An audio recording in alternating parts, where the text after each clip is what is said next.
दोस्तों blue chip stock तो हर कोई आपको बता देगा कि आपको किस स्टॉक में इन्वेस्ट करना चाहिए, किस स्टॉक में आपको अच्छा खासा रिटर्न मिल जाएगा।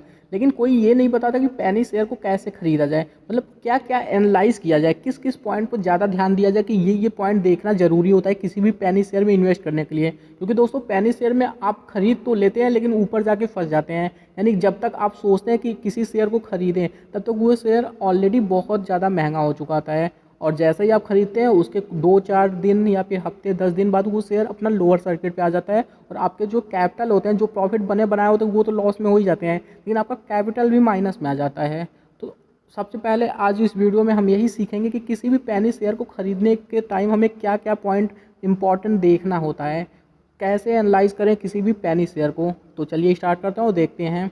तो नमस्कार दोस्तों, आपका स्वागत है आपके अपने चैनल स्टॉक्स एजुकेशन में। दोस्तों इस चैनल में मैं आपके लिए स्टॉक मार्केट से डेली अपडेट्स लाता रहता हूं, so please subscribe this channel. दोस्तों साथ के साथ हम अपने एक स्टॉक को भी एनालाइज करते हुए चलेंगे, क्योंकि काफ़ी लोग इस स्टॉक में फंसे हुए हैं और हर कोई जानना चाहता है कि कहाँ पे इसका फिर से बाउंस बैक होगा, कहाँ से ये शेयर फिर से अपना ट्रेंड चेंज करेगा। तो चलिए देख लेते हैं। अगर लास्ट ट्रेडिंग सेशन की बात करें तो ये अपने लोअर सर्किट पे चल रहा था, तो काफ़ी बुरा हाल है। तो चलिए इनका रिटर्न का पोर्टफोलियो पहले देख लेते हैं। इसीलिए रिटर्न का पोर्टफोलियो देखना इंपॉर्टेंट होता है, क्योंकि आपको पता होगा पेनी शेयर लोग इसीलिए खरीदते हैं क्योंकि उसमें रिटर्न बहुत ज़्यादा होता है। रिस्क और रिवॉर्ड, जो रिवॉर्ड होता है काफ़ी ज़्यादा होता है, इसलिए लोग इतना ज़्यादा रिस्क लेते हैं पेनी शेयर के लिए। तो देख लेते हैं रिटर्न। एक हफ्ते में माइनस में चल रहा है 14% का। अगर एक महीने की बात करें तो 64% का पॉजिटिव रिटर्न, काफ़ी अच्छी बात है। जनवरी से लेकर अभी तक का डेटा देखें तो आप देखेंगे 236% का पॉजिटिव रिटर्न दे रहा है, ये भी काफ़ी अच्छी बात है। अगर एक साल की बात करते हैं तो 167.21% का पॉजिटिव रिटर्न, यानी पिछले एक साल से इसका काफ़ी अच्छा डेटा रहा है। चलिए उससे भी लॉन्ग देख लेते हैं, 3 साल, 5 साल और 10 साल में। तो बहुत बुरा हाल है, क्योंकि जितना पेनी शेयर अगर लॉन्ग टर्म के लिए नहीं चल पाता तो इसलिए पेनी शेयर को हमेशा शॉर्ट टर्म के हिसाब से ही उसमें इन्वेस्टमेंट करनी चाहिए, क्योंकि लॉन्ग टर्म का डेटा उनका ऑलरेडी बहुत बुरा होता है। तो हो सकता है कि फिर से वो, क्योंकि हिस्ट्री हमेशा रिपीट होती है शेयर मार्केट में। तो चलिए इनका 52 वीक हाई और लो कंपेयर कर लेते हैं। तो अगर 52 वीक लो देखेंगे तो ₹1.05 का है, जबकि 52 वीक हाई ₹8.44 का है। यानी कि दोनों का अगर कंपेयर आप करते हैं तो 750-800% का आपको रिटर्न देखने को मिल जाएगा। तो यानी 800% का रिटर्न एक साल के अंदर, नॉट बैड। तो चलिए और डेटा देख लेते हैं। तो मार्केट कैप देख लेते हैं सबसे पहले। मार्केट कैप आप देखेंगे ₹1605, माफ़ कीजिएगा, 1605.42 करोड़ का इनका मार्केट कैप है। फेस वैल्यू की बात करें तो ₹2 का फेस वैल्यू है। पी जो कि माइनस में चल रहा है, ये एक नेगेटिव पॉइंट है, क्योंकि पी जब माइनस में चल रहा है। पीबी की बात कर लेते हैं, 0.22 का है। अगर कैश की बात करें तो ये काफ़ी इंपॉर्टेंट पॉइंट होता है कि किसी भी कंपनी के पास कैश होना चाहिए। तो 310.22 करोड़ है, यानी अच्छी बात है अगर कंपनी के पास कैश है तो। डेप्ट की बात कर लेते हैं। डेप्ट 6,443.40 करोड़ का डेप्ट है। बहुत बुरा हाल है, क्योंकि आप देखेंगे इनका मार्केट कैप जितना नहीं है उससे कहीं ज़्यादा तो इनके ऊपर डेप्ट है। तो ये एक नेगेटिव सिग्नल दे रहा है, क्योंकि जितना ज़्यादा इनका मार्केट कैप नहीं है, 1600 का मार्केट कैप है और इनका 6400 का इनके ऊपर डेप्ट है। तो इसी से पता चलता है कि कंपनी का क्या हाल है, आप खुद ही सोच सकते हैं। सेल्स ग्रोथ वो भी माइनस में चला 32 में। तो इस बार मान सकते हैं कि हाँ माइनस में हो सकता है सेल्स ग्रोथ, क्योंकि कोविड के कारण तो बिजनेस चला नहीं, तो कोई बात नहीं, इसे बचा सकते हैं। अगर प्रॉफिट ग्रोथ की बात करें तो ये भी माइनस, हाँ तो ठीक है, जब सेल्स ही नहीं हुआ तो फिर प्रॉफिट कहाँ का होगा, ठीक है। लेकिन डेप्ट बहुत ज़्यादा है इस शेयर के ऊपर, ये एक बहुत बड़ी नेगेटिव पॉइंट है। तो नेक्स्ट देख लेते हैं और डिटेल्स। प्रमोटर्स होल्डिंग 38.61 का है, ये अच्छी बात है। बट ये क्या, यहाँ तो इसमें प्लेस शेयर भी है, यानी 38% का इनके पास स्टेक है, उसमें से भी 20% इनके गिरवी रखे हुए हैं। तो ये तो और नेगेटिव हो गया। 2 पॉइंट हमारे मिल गए जो कि नेगेटिव, एक डेप्ट हो गया, एक ये प्लेस शेयर हो गया। एफआईआईज देखेंगे तो वो भी अपना स्टेक बेचकर निकलने के ही चक्कर में पड़े हैं इस शेयर से, यानी कि ये भी एक कहीं ना कहीं नेगेटिविटी तो पैदा करता ही है। म्यूचुअल फंड बहुत मामूली सा इन्वेस्टमेंट है। इंश्योरेंस कंपनी का भी कुछ खास ज़्यादा इन्वेस्टमेंट नहीं है। अदर डीआईआईज वो भी नाम मात्र के हैं। नॉन इंस्टीट्यूशन यानी रिटेल इन्वेस्टर भर के पड़े हुए हैं। आप देखेंगे कि 57.42%, बहुत ज़्यादा है। तो इनका रिजल्ट देखना इंपॉर्टेंट होता है। तो लेटेस्ट अगर क्वार्टर का रिजल्ट देखते हैं तो उससे भी हमें कुछ ना कुछ नॉलेज तो मिल जाता है।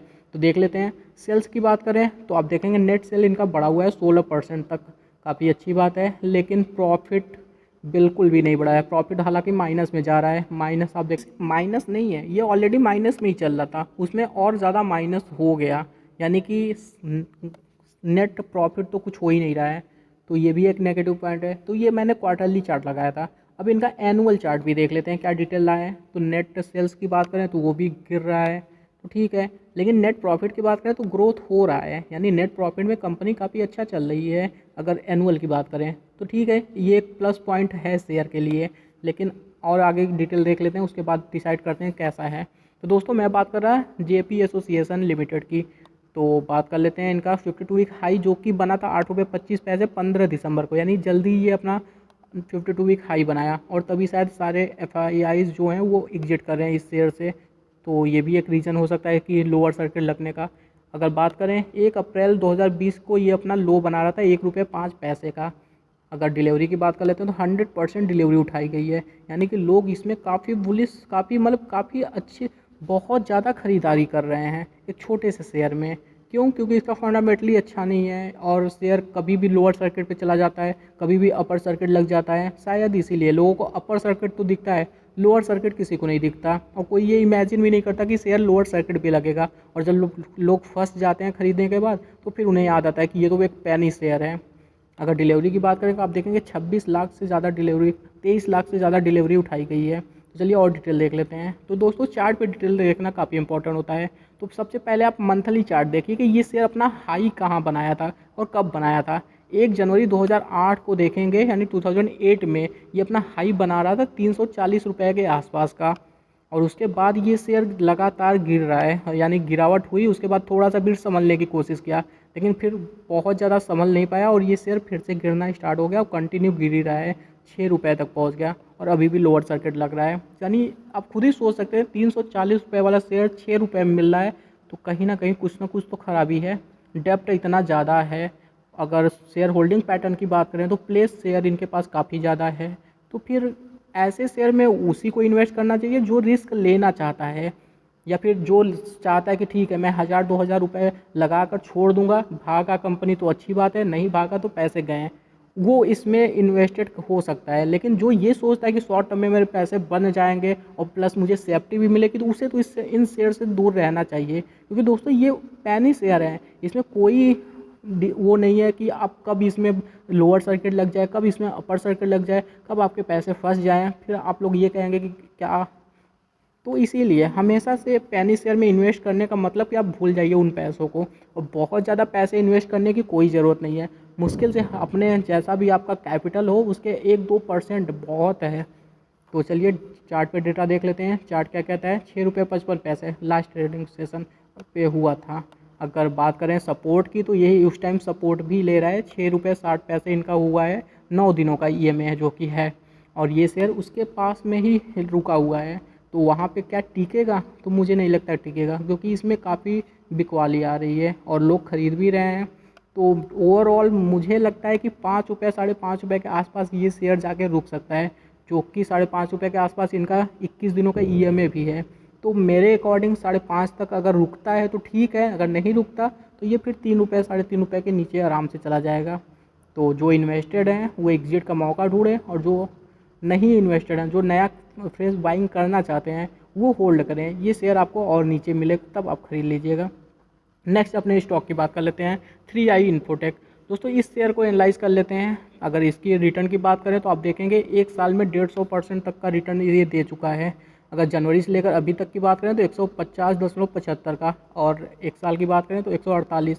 लेकिन इसका भी वही सेम कंडीशन है, 5 साल 10 साल में आप देखेंगे काफ़ी नेगेटिव रिटर्न रहा है, सेम कंडीशन है। नेक्स्ट डिटेल देख लेते हैं। अगर इनका देखते हैं फंडामेंटल तो आप देखेंगे 806 करोड़ का मार्केट कैप है, फेस वैल्यू 10 रुपये का है, जबकि पी इनका मिल रहा है 6.28 पे, अच्छी बात है। लेकिन डेप्ट भी इनका वही सेम हाल है, उतना ज़्यादा बुरा हाल नहीं है लेकिन हाल सेम है, मार्केट कैप से ज़्यादा इनके ऊपर डेप्ट है।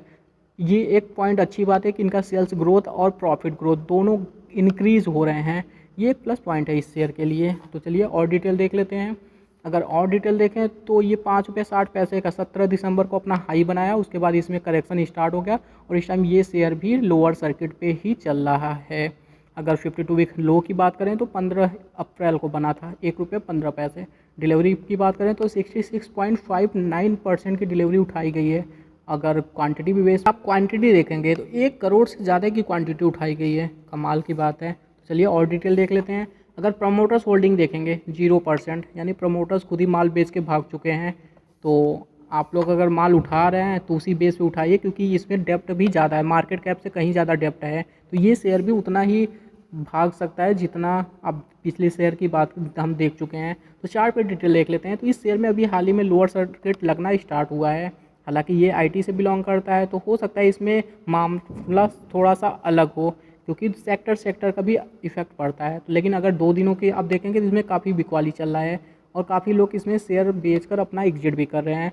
तो इनका सपोर्ट की बात कर लेते हैं। तो सपोर्ट की बात करेंगे तो ये ₹4.5 का इनका पहला सपोर्ट है, जो कि काफ़ी स्ट्रॉन्ग है। ये लेवल, अगर ये लेवल यहाँ पे संभलता है तो ठीक है, नहीं तो ये शेयर फिर से ₹4 के नीचे जाएगा। और ₹4 के नीचे जैसे ही ये जाएगा, उसके बाद ये शेयर ₹3.5 के आसपास भी जा सकता है।